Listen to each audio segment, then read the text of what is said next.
morning. Today is the third Sunday of Advent. Today we'll be lighting 3 candles, 2 purple and 1 pink. So we'll get that started before we do our meditation.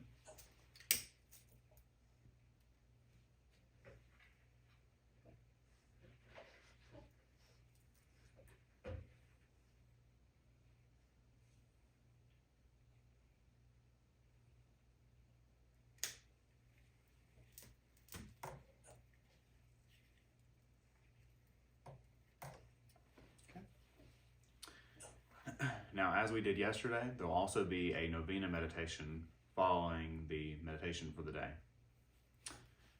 The third Sunday, the poverty of the infant Jesus.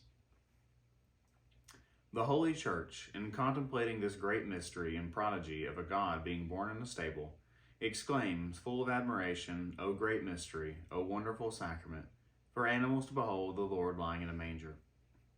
In order to contemplate with tenderness and love the birth of Jesus, we must pray the Lord to give us a lively faith. If without faith we enter into the grotto of Bethlehem, we shall have nothing but a feeling of compassion at seeing an infant reduced to such a state of poverty that, being born in the depth of winter, he is laid in a manger of beasts, without fire and in the midst of a cold cavern. But if we enter with faith and consider what an excess of bounty and love it was in a God to humble himself to appear like a little child, wrapped in swaddling clothes, placed on straw, crying and shivering with cold, unable to move, depending for subsistence on his holy mother's milk, how is it possible that we should not feel ourselves gently constrained to give all our affections to this infant God, who has reduced himself to this state to make us love him? St. Luke says that the shepherds, after having visited Jesus in the manger, returned, glorifying and praising God for all the things they had heard and seen. And yet, what had they seen? Nothing more than a poor child trembling with cold on a little straw. But, being enlightened by faith, they recognized in this child the excess of divine love. And inflamed by this love, they went on their way glorifying God, that they had the happiness to behold a God who had emptied himself and annihilated himself for the love of men. Affections and prayers. O my amiable and sweet infant, although I behold you so poor and lying on straw, yet I confess and adore you as my Lord and Creator. I know what it was that reduced you to so miserable a state. It was the love that you bore me. But when I remember, O my Jesus, how I have treated you in the times past, the injuries I have committed against you, I wonder in myself how you have borne with me. Accursed sins, O what you have done. You have made me cause bitterness to the heart of my beloved Savior. O my dearest Redeemer, for the sake of the sufferings you endured and the tears you shed in the stable of Bethlehem, give me tears, give me a great sorrow, that you may make all my life long lament the displeasure I have caused you. Grant me a love for you, but such a love as may compensate for the offenses I have committed against you. I love you, my infant Savior. I love you, my infant God.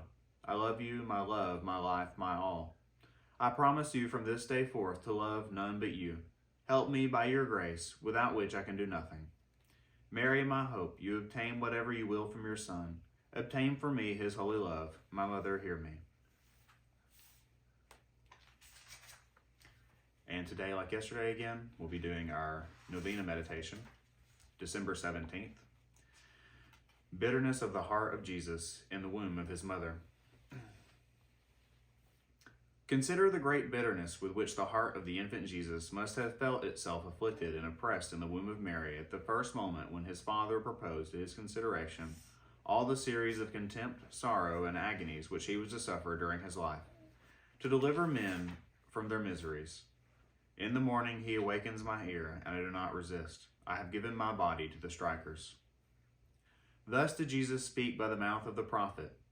In the morning he awakens my ear. That is to say, from the first moment of my conception, my Father made me feel that it was his will that I should lead a life of sorrows, in the end should be sacrificed on the cross. And I do not resist. I have given my body to the strikers. In all this I accepted for your salvation, O you souls of men, and from that time forth I gave up my body to the scourges, to the nails, and to the death of the cross. Consider that whatever Jesus Christ suffered in his life and in his passion was all placed before him while he was yet in the womb of Mary, and he accepted everything that was proposed to him with delight. But in accepting all this, and in overcoming the natural repugnance of sense, O my God, what anguish and oppression did not the innocent heart of Jesus suffer? Well did he understand what he was first of all to endure, shut up for 9 months in the dark prison of the womb of Mary, in suffering the shame and the sorrows of his birth, being born in a cold grotto that was a stable for beasts, and having afterwards to lead for 30 years a humble life in the shop of an artisan, and considering that he was to be treated by men as ignorant, as a slave, as a seducer, and as one guilty of death, and of the most infamous and painful death that ever has allotted to the most worthless of criminals. All this did our dearest Redeemer accept every moment. But each moment that he accepted it, he suffered at once all the pains and humiliations that he would afterwards have to endure even unto death. The very knowledge of his divine dignity made him feel still more the injuries that he would have to receive from men. All the day long my shame is before me. He had continually before his eyes his shame, especially that confusion which he should one day feel at seeing himself stripped, naked, scourged, and suspended by 3 iron nails, and so to end his life in the midst of the insults and curses of those very men for whom he was to die, becoming obedient unto death, even to the death of the cross. And for what? To save us miserable and ungrateful sinners. Affections and prayers. My beloved Redeemer, oh, how much did it cost you, even from your first entrance into the world, to raise me from the ruin which I have brought on myself by my sins.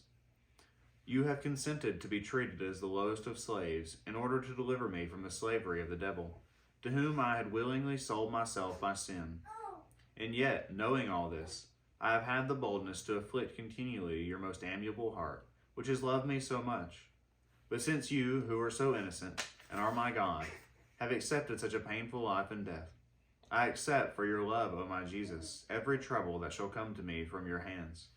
I accept it and embrace it, because it comes from those hands which were once pierced through, in order to deliver me from the hell which I have so often deserved.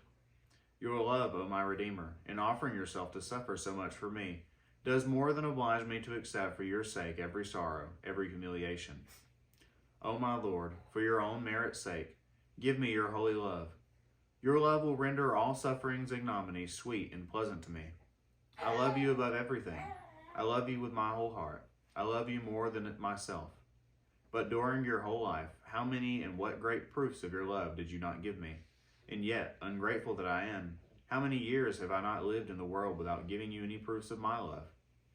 I dread appearing before you when you shall come to judge me, poor as I now am, without having done anything for the love of you. But what can I do without your grace? I can do nothing but pray that you will succor me. But even this prayer comes simply from your grace. O my Jesus, help me through the merits of your sufferings and of the blood you have shed for me. Most Holy Mary, recommend me to your Son, for the love that you bear him. Behold, I am one of those sheep for which your Son has died.